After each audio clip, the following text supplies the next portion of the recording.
Bonjour à tous, bienvenue dans Europe Hebdo. Nous sommes ensemble à Bruxelles pour 30 minutes d'actualité européenne. Dans cette émission, nous nous pencherons sur la réforme du marché du travail. À l'heure où en France, la loi El Khomri commence à être examinée à l'Assemblée nationale, nous nous sommes rendus aux Pays-Bas. Pays où en moyenne on travaille 30 heures par semaine, un choix pour beaucoup qui offre plus de flexibilité pour les entreprises et une contrainte pour certains qui doivent cumuler les emplois pour s'en sortir. Mais avant de nous rendre en Hollande, direction la Chine, en décembre prochain, l'Europe doit décider si oui ou non elle donne le statut d'économie de marché à l'empire du milieu, une décision dont les conséquences pourraient être catastrophiques sur le marché de l'emploi en Europe. Alors, le statut d'économie de marché qu'est-ce qu'on on en parle tout de suite.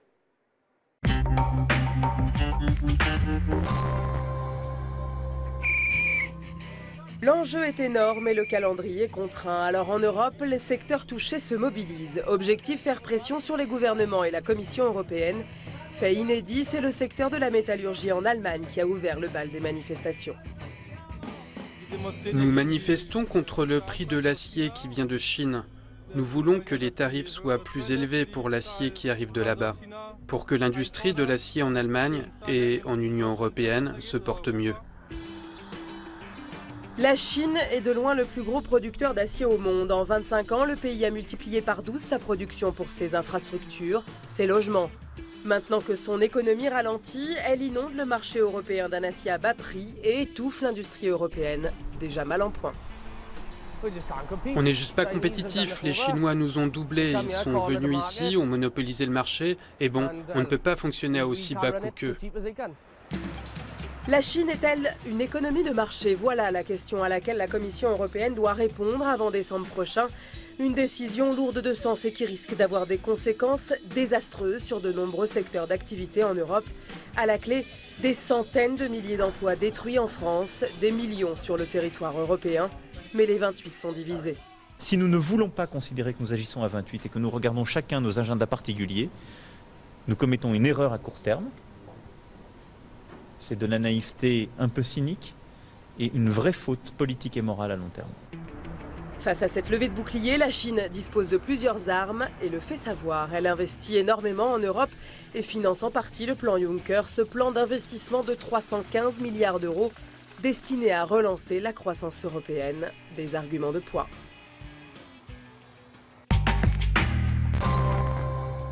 Alors la Chine est-elle une économie de marché? Voilà la difficile question à laquelle la Commission européenne doit répondre d'ici quelques mois. Et pour poser cette question, je reçois Franck Proust. Bonjour. Bonjour. Vous êtes député européen, membre du groupe Parti populaire européen, les Républicains en France, dont vous êtes le secrétaire national au commerce extérieur. Bienvenue à vous. En face de vous, Édouard Martin. Bonjour. Bonjour. Bienvenue. Vous êtes, vous, membre ici du groupe socialiste et démocrate et vous êtes ancien syndicaliste au sein de la CFDT. Bienvenue à vous. Enfin, Claude Rolin. Bonjour. Vous êtes également député européen. Vous êtes également membre du groupe Parti populaire européen.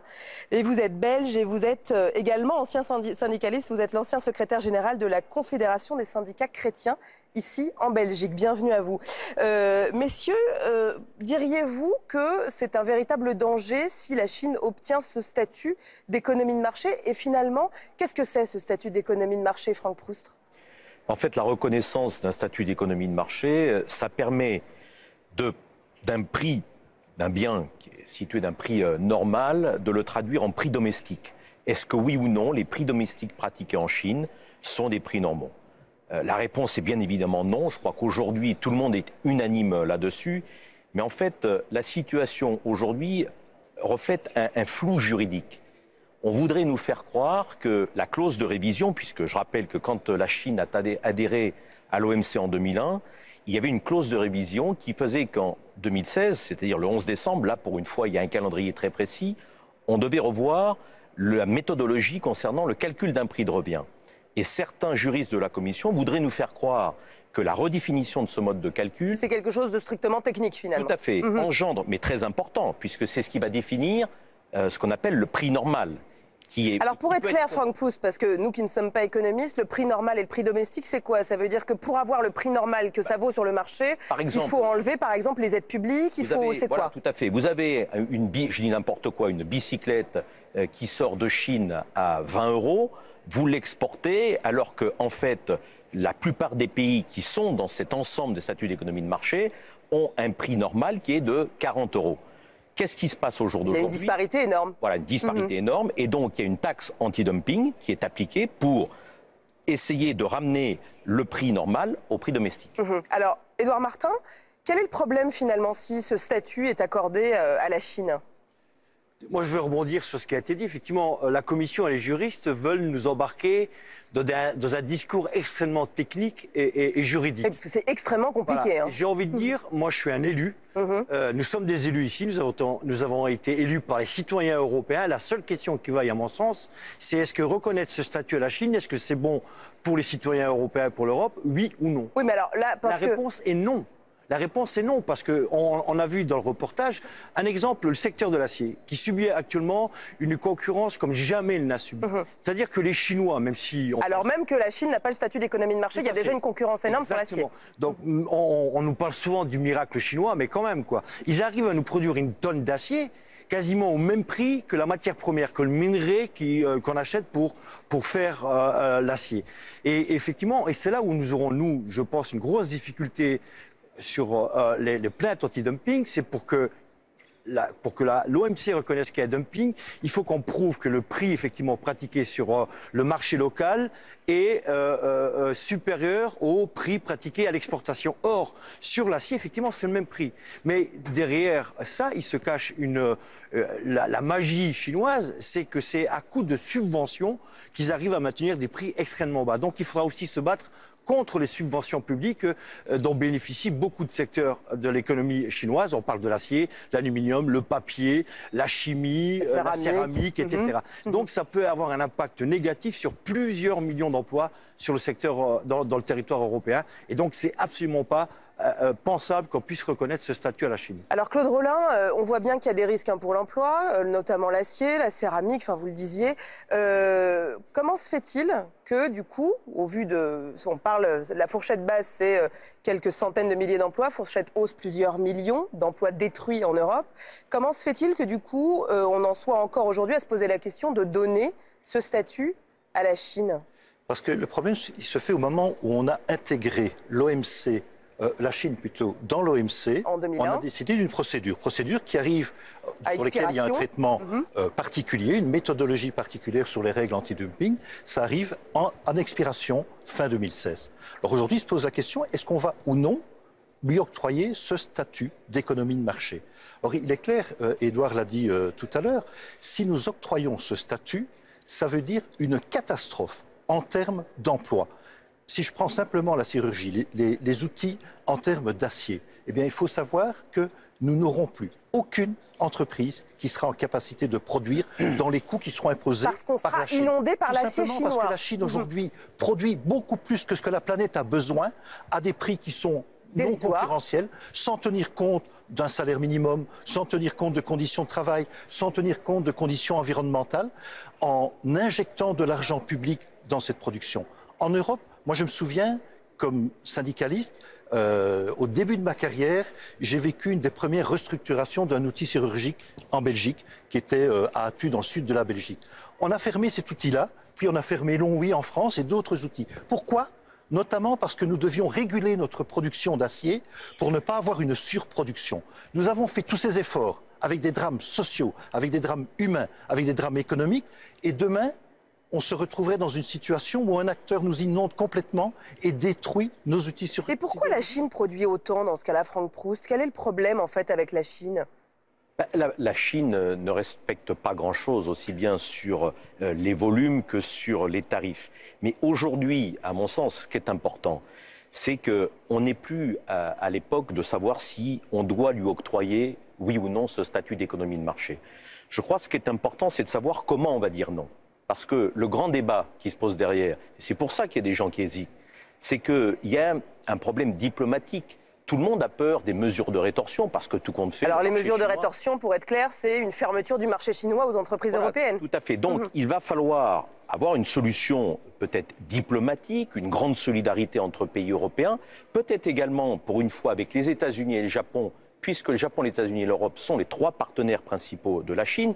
Mais il va falloir aussi une grande sincérité de la part de nos dirigeants politiques. Édouard Martin le sait, la règle du droit moindre. Quand j'entends M. Cameron en Angleterre dire qu'il veut protéger son industrie, mais nous empêche de supprimer le droit moindre. Vous savez, le droit moindre... Alors le droit moindre, pour être clair, c'est quoi? Je vais être très clair. C'est-à-dire que quand les Américains mettent 2 mois à réagir quand ils constatent une infraction et mettent 200% de taxes anti-dumping, nous en Europe, on met 9 mois et on met une taxe qui est proportionnelle aux dommages subis et non pas une taxe qui a une valeur punitive. Mais parce qu'on est 28 et qu'on est divisé, on met 15%. Pourquoi on met autant de temps à se protéger? Parce qu'on a une autre philosophie en Europe. Est-ce que c'est de la naïveté? Est-ce que c'est de la prétention? C'est-à-dire qu'on veut toujours privilégier les bonnes relations commerciales. Ouais. Sauf que moi, je ne suis pas protectionniste, je suis pour la mondialisation, à condition toutefois que tout le monde... On ait les mêmes règles. Avec les mêmes règles. Édouard Martin, vous êtes monté au créneau pour faire en sorte que ce débat soit connu. Vous avez lancé aussi un site internet pour essayer de... Nous sommes quelques-uns, 72 eurodéputés, transnational, transpartisan, parce qu'effectivement c'est un débat qui doit concerner et on voit bien que là, l'ensemble des 28 pays. C'est les 507 millions de citoyens européens qui aujourd'hui ne le perçoivent peut-être pas, mais c'est un véritable risque, un véritable danger. Sur le secteur de l'acier, par exemple, où effectivement l'hypocrisie de M. Cameron enfin révélé au grand jour. Et vous avez vu ce que vient d'annoncer Tata Steel en Grande-Bretagne.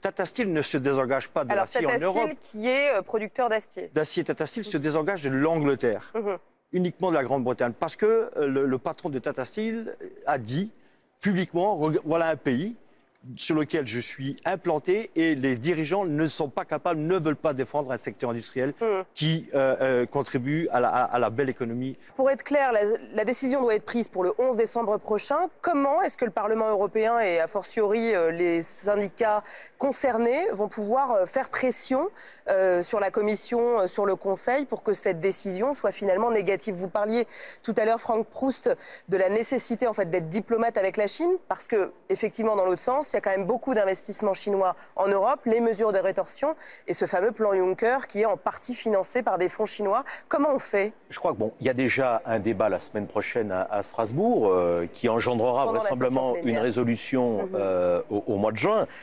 Il va y avoir des études que va rendre la Commission, même si je suis toujours très prudent avec les études qui sont rendues, à la fois si on octroyait le statut et si on ne l'octroyait pas. Mais je crois que, sincèrement, encore une fois, c'est plus sur la méthodologie. Il va falloir qu'on gagne du temps et qu'on travaille avec la Commission sur la révision de ce qu'on appelle les IDC, nos instruments de défense, pour enfin avoir des instruments de défense qui correspondent au monde d'aujourd'hui.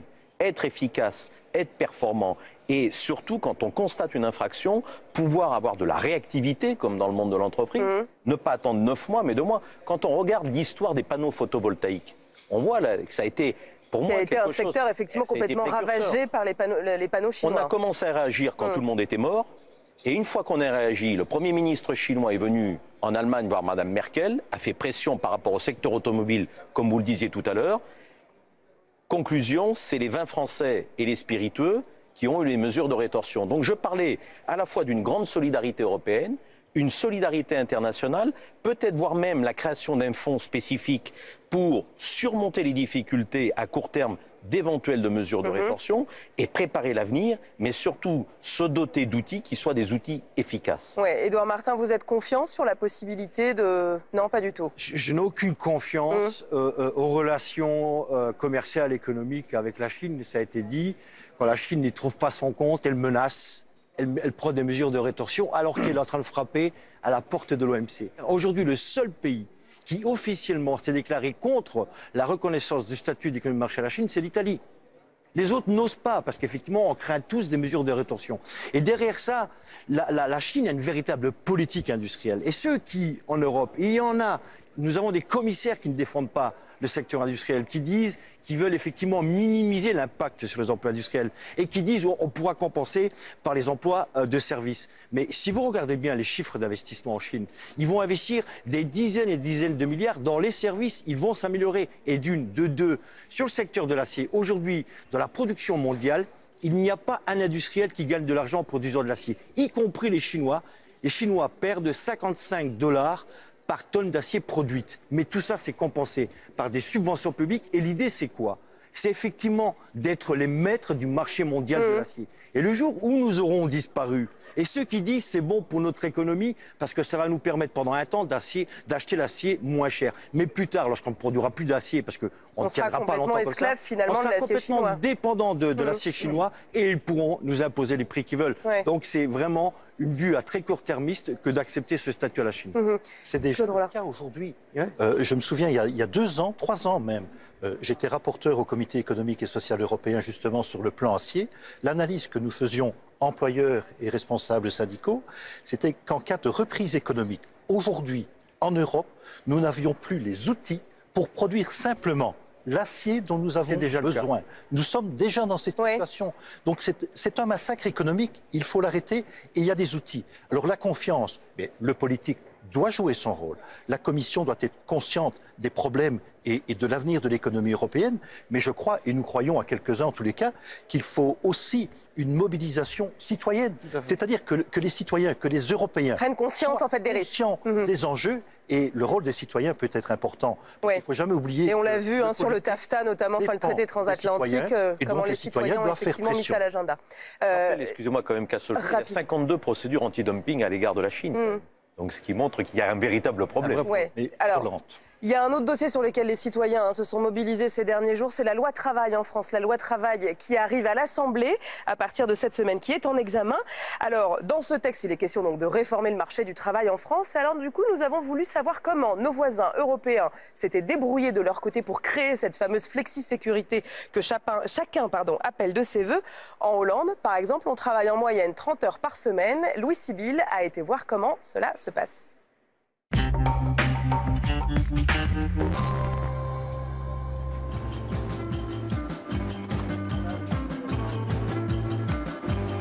Café en terrasse ou bronzette au parc, le matin, certains Hollandais ne se pressent pas pour aller au travail.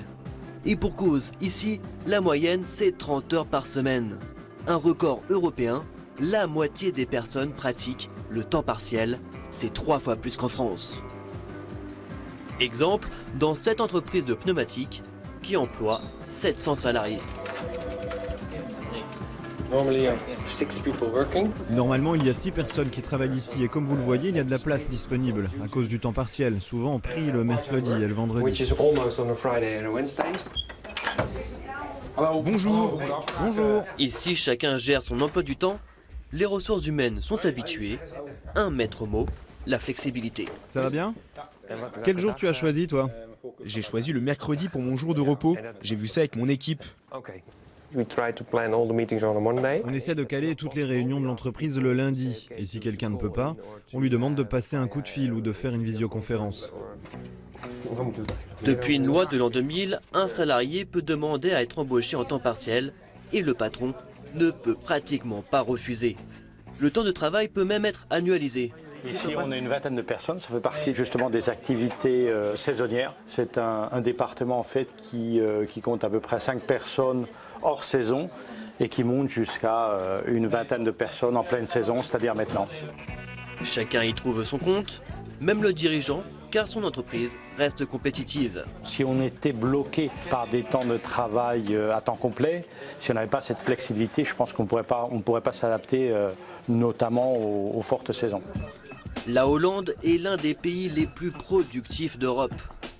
Même en travaillant peu, les salaires sont très élevés, environ 3 500 € par mois. Pour avoir un bon niveau de vie aux Pays-Bas, vous n'avez pas besoin d'avoir l'équivalent de temps plein. C'est un luxe que l'on peut avoir ici. Et je pense que le vecteur le plus important de la compétitivité, c'est le haut niveau de formation et d'éducation de la masse salariale. Nous retrouvons Christian. Papa depuis 7 mois, il a décidé de prendre une journée par semaine pour s'occuper de son nouveau-né. Salut Sam. Ça va mon petit singe? C'est très important pour moi de le voir grandir, ça n'a pas de prix.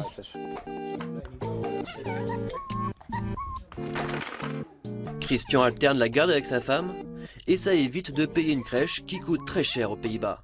Son temps partiel représente un manque à gagner de plusieurs centaines d'euros par mois. Ma femme compense avec son emploi. En fait, elle travaille plus depuis que je suis en temps partiel. Je gagne moins, mais si on fait le total avec son salaire, ça équilibre presque. En réalité, le temps partiel concerne surtout les femmes. Elles sont 80% à le pratiquer, contre 30% pour les hommes. Une attitude qui perdure certaines traditions. Les Pays-Bas n'ont pas participé à la Première Guerre mondiale et donc les femmes en fait n'ont pas commencé à travailler comme dans les autres pays où les hommes étaient envoyés au front. Donc traditionnellement les femmes ne sont pas très présentes sur le marché du travail. Par ailleurs, c'est un pays qui a toujours eu des gouvernements démocrates chrétiens où la place de la femme est à la maison. En fait, travailler pour une femme est découragé du fait des taxes qu'elles vont payer. Ici, le taux de chômage est l'un des plus faibles d'Europe, 7%. Mais beaucoup d'emplois sont précaires avec un temps partiel imposé. Ces jeunes militants syndiqués manifestent dans un fast-food contre les petits boulots mal payés. Aux Pays-Bas, un jeune peut commencer à travailler à l'âge de 13 ans et n'être payé que 4 € de l'heure.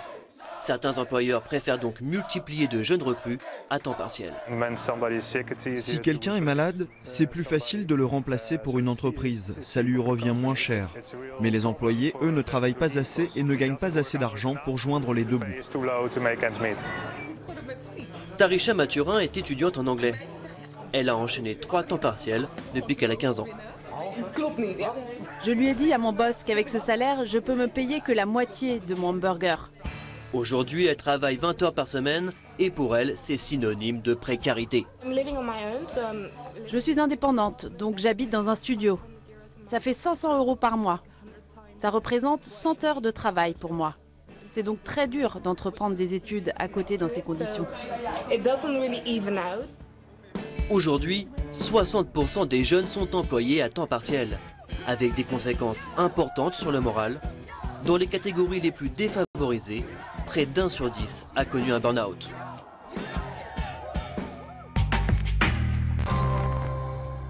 Alors, cette flexi-sécurité est-elle un nouveau contrat social et peut-elle nuire ou non à la compétitivité? Franck Proust, l'exemple là hollandais pourrait potentiellement être importé en France ou pas? Je vais dire qu'il ne m'a pas véritablement séduit parce que avoir un temps partiel, c'est un choix de vie, qualité de vie, mais est-ce que pour autant il y a un véritable pouvoir d'achat derrière? En Hollande, là, avec un salaire moyen de 3 500 €, c'est plutôt intéressant. Oui, mais on parle aussi de gens qui touchent 4 € de l'heure, on voit des jeunes qui démarrent à 13 ans. Si moi je suis pour l'apprentissage dès 14 ans, c'est parce que derrière, c'est pour apprendre un métier et devenir opérationnel à 18. Démarrer à 13 ans avec 4 € de l'heure, je ne pense pas que ça soit une philosophie de vie qui puisse satisfaire l'ensemble de nos concitoyens. Mais par contre, ce que je voudrais dire, et ce qui me paraît intéressant, c'est la notion d'annualisation du temps de travail. Je pense à des secteurs comme le tourisme ou autres, où effectivement on doit être très flexible. Et aujourd'hui, vouloir légiférer pour tous les secteurs, avoir une durée hebdomadaire de travail qui soit figée, ça devient compliqué. Et je crois qu'il est nécessaire d'évoluer en fonction, là encore, de la vie des entreprises pour être de plus en plus compétitifs. Vous êtes d'accord, Édouard Martin, annualiser le temps de travail? Pourquoi pas, finalement? Mais ça existe déjà. Ça existe déjà. Depuis la loi Aubry, moi je viens d'un secteur, d'une entreprise où mon temps de travail était annualisé par accord de branche. Ce qui, en l'occurrence, est effectivement pointé du doigt et un reproche auquel j'adhère, sur la loi El Khomri, justement. Parce que là, effectivement, le temps partiel, s'il est choisi, pourquoi pas? Mais là, c'est du temps partiel imposé. Pour une partie, effectivement, de la population. Pour une bonne partie, précaire. notamment les plus jeunes, les femmes, etc. Si c'est un choix, pourquoi pas? Mais sur la loi El Khomri, ce qui va gêner, et ce qui gêne vraiment, c'est les causes qui enclencheront des licenciements collectifs. Le simple fait d'avoir, pendant X trimestres, une baisse du chiffre d'affaires pourra permettre demain à l'employeur de licencier collectivement. On vient de parler de la Chine. Je prends le secteur de l'acier. En quoi les travailleurs européens et français sont-ils responsables du baisse du chiffre d'affaires des usines d'acier? En rien. Et pourtant, au lendemain du vote de cette loi, si elle est votée en l'état, eh bien, une multitude d'entreprises pourront licencier parce que leur chiffre d'affaires aura baissé. Mais baisse de chiffre d'affaires ne veut pas dire mécaniquement et automatiquement, c'est perte d'argent. Mais là, on est face à des sujets que nous ne maîtrisons pas. Et c'est vraiment l'orientation européenne, parce que lorsqu'on regarde le projet de loi El Khomri, il ressemble étrangement à la loi espagnole fait à l'époque par M. Rajoy. On voit ce que ça a donné. C'est 100% de CDD de moins d'un mois et la précarité a explosé. Oui, alors Claude Rolin, il y a aussi, je crois, en Belgique, en ce moment, une réflexion autour d'une réforme du marché du travail. L'idée, c'est quoi? C'est d'aller vers l'exemple hollandais? En tout cas, ce qui est en Belgique, c'est assez étonnant d'ailleurs parce que la Belgique est un pays de concertation sociale. Il y a aujourd'hui une volonté d'un gouvernement d'imposer un peu quelque chose comme en France, alors que nous avons une flexibilité importante avec des systèmes d'annualisation, avec y compris nous avons inventé au travers de la concertation sociale un système spécifique pour les travailleurs du secteur automobile, où on conduit le temps de travail en fonction de la durée de vie de la production d'un véhicule. Mais pour moi, et je suis d'accord, je trouve que le terme de flexi-sécurité me convient. Mais il me convient à une condition, d'avoir une flexibilité et d'avoir une sécurité. Les entreprises ont besoin de flexibilité, les travailleurs ont besoin de flexibilité aussi, à condition qu'ils correspondent à leurs besoins les uns et les autres. Nous avons les uns les autres, les entreprises et les travailleurs, besoin de sécurité. Nous avons aussi besoin de prévisibilité. Mais comment on installe cette flexi-sécurité? Pour moi, il n'y a qu'une seule méthode possible. C'est la concertation sociale dès le départ. Et ce sont les acteurs de terrain, les chefs d'entreprise, les représentants des travailleurs qui sont les mieux placés pour donner les solutions. Et alors, Édouard Martin n'est pas du tout d'accord. C'est pas que je suis pas d'accord, c'est que ce que je vois derrière, on en parlait tout à l'heure du plan Juncker. Et le plan Juncker, il y a un fonds public à peu près de 26 milliards qui est dédié à rassurer les investisseurs. C'est leur dire, voilà, venez investir chez nous, rassurez-vous, vous ne prendrez pas de risque. En fait, ces quelques milliards vont permettre de faire un effet levier pour que les opérateurs privés viennent investir. Parce qu'aujourd'hui, justement, le problème est là, c'est que l'investisseur, le financier, ne veut plus prendre de risques. C'est risque zéro. Donc il faut bien que quelqu'un prenne ce risque-là. Et c'est le salarié. Et c'est le salarié qui aujourd'hui, on lui fait porter tout le risque. Alors, effectivement, flexi-sécurité, j'ai envie de dire, chiche, pourquoi pas? Et dans ce cas-là, il faut qu'on construise un modèle social qui soit rattaché aux salariés, non plus au poste de travail, non plus à l'entreprise. Et ça, il faut qu'il y ait des financements publics derrière. Et aujourd'hui, les entreprises ne veulent ni financer parce qu'elles disent qu'on paye trop de charges et elles ne veulent pas prendre de risques. À un moment donné, ça ne m'étonne pas que les salariés se révoltent à juste titre. Je suis en partie d'accord, sauf qu'aujourd'hui aussi, on a en France un tissu de petites entreprises. Et aujourd'hui, la problématique du chef d'entreprise qui a 2-3 salariés et qui, demain, si on lui accordait un petit peu plus de souplesse, pourrait embaucher la création d'emplois plus dans les petites entreprises que dans les multinationales. Mais dans ce cas-là, pourquoi ne pas créer deux systèmes en fait, de loi pour les grosses entreprises et pour les petites? Mais il ne faut pas tout réglementer par les lois. Simplement, il faut rassurer les chefs d'entreprise parce que le grand problème qu'on rencontre aujourd'hui, il se dit aujourd'hui j'ai du travail, demain j'en ai plus, qu'est-ce qui se passe? Et donc on a une paralysie du monde économique et surtout dans la décision de pouvoir embaucher. C'est ça qui est dramatique. Mais en France, on veut tout légiférer sur tous les secteurs. Laissons faire les accords de branche et laissons faire la concertation, je suis d'accord avec mon collègue, entre les salariés et les chefs d'entreprise. Ça me paraît la solution la plus adaptée. Ce sera effectivement... Édouard Martin n'est toujours pas d'accord, mais je pense que là-dessus, vous avez été d'accord en fait sur le statut d'économie de marché, mais sur la réforme du travail, malheureusement, ce ne sera pas pour cette fois. Merci messieurs d'avoir participé à cette émission. Merci à vous de nous avoir expliqué ces questions assez difficiles. Bien entendu, on en reparlera. D'ici là, la semaine prochaine, vous retrouverez Ahmed Tazir depuis Strasbourg. Et bonne suite de programmes sur les chaînes parlementaires. Ciao.